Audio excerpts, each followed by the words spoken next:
Good morning, everyone. It is another cloudy day, and oh my goodness, I am so far behind.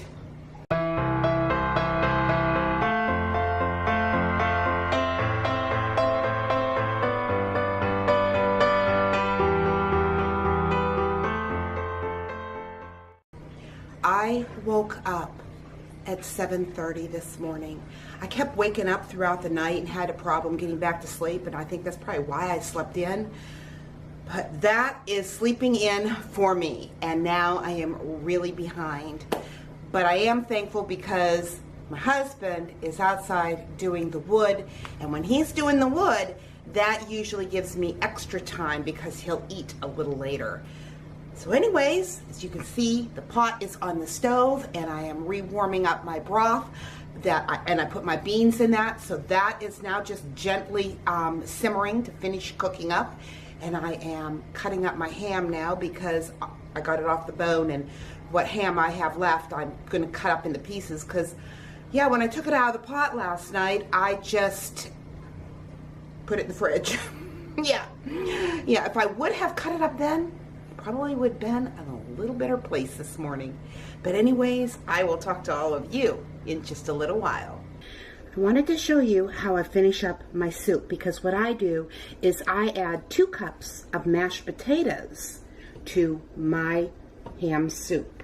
And what I do is I just take 2 cups of mashed potatoes and I just slowly start to add the broth from this soup into my mashed potatoes. And as you can tell, I've been working on it for a while, and I thought I need to show you guys this and work it around so that when I go to put it in here, it's really easy to mix up. That's why I do that. I just keep adding a little bit of broth and making it so that this then incorporates into this larger amount a lot easier. So almost looks like chicken gravy, doesn't it? But it isn't. It's just 2 cups of mashed potatoes. So I'm going to go ahead, I'm going to put it in here, and I'll show you what that looks like. And this is what the soup looks like. The broth is still thin.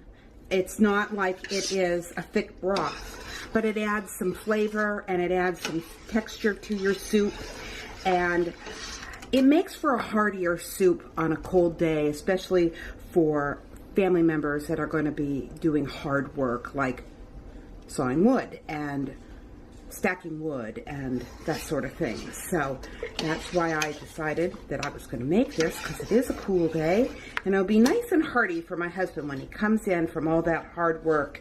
And anyways, oh, I forgot to tell you, I used my Thrive Life mashed potatoes because I wanted to give it a try. And honestly, I've never made this soup with like leftover real mashed potatoes. I've always just used instant mashed potatoes. But with the Thrive Life mashed potatoes, you don't have to add like the milk and everything else that so many of the other ones that you buy at the grocery store tell you to add. This, you're just adding water. I did not add water. What I did is I took my measurement that I wanted, which was 2 cups, and I just added the hot broth from the soup. And anyways, I just thought I'd explain that. But yes, tried my Thrive Life. And the other thing I wanted to say is that these mashed potatoes, this is one of the things, because you're going to add this, because you're adding this to the soup, you have to stir your soup, because the mashed potatoes are going to want to settle somewhat and separate a little bit from the broth. Not a lot, but you do have to stir it, kind of like you do for a creamed soup. You have to stir that. Anyways, you should give it a try. It's actually quite yummy.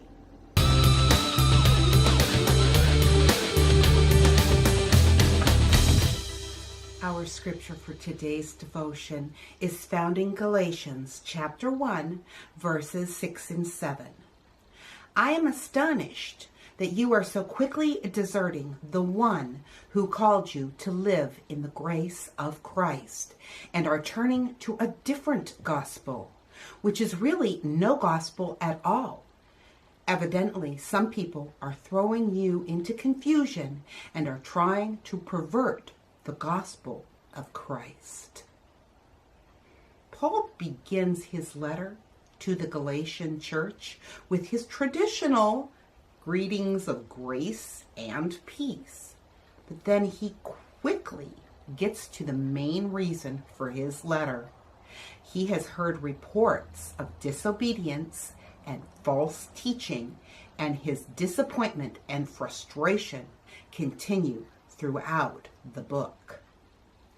How could the Galatians he loves have wandered so far? Why have they turned their backs on his teaching? He is genuinely surprised and disappointed at the church abandoning the gospel in its pure form. And he is distressed when he says in Galatians 5:7, "You were running a good race. Who cut in on you to keep you from obeying the truth?" This must have been a difficult letter for Paul to write. Yet he was willing to rebuke the Galatian church because he loved them. They were his spiritual children. If he didn't care about them or their salvation, he would not have written this letter. Paul was angry with the false teachers who had led the Galatians astray, and he was zealous about helping those he loved. He had diligently taught them that salvation is by grace through faith, not a result of good works, so that God would get the glory alone. But now the Galatians were believing that it was grace plus some work, that it was only 99% effective in saving sinners, not fully effective. They thought there was still work to be done to earn salvation.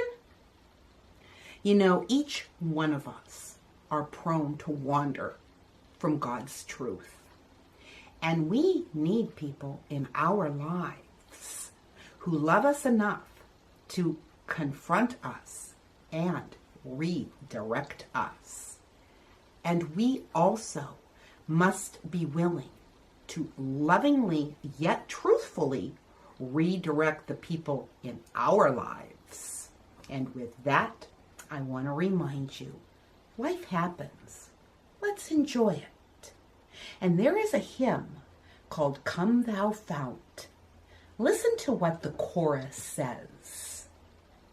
"Prone to wander, Lord, I feel it, prone to leave the God I love.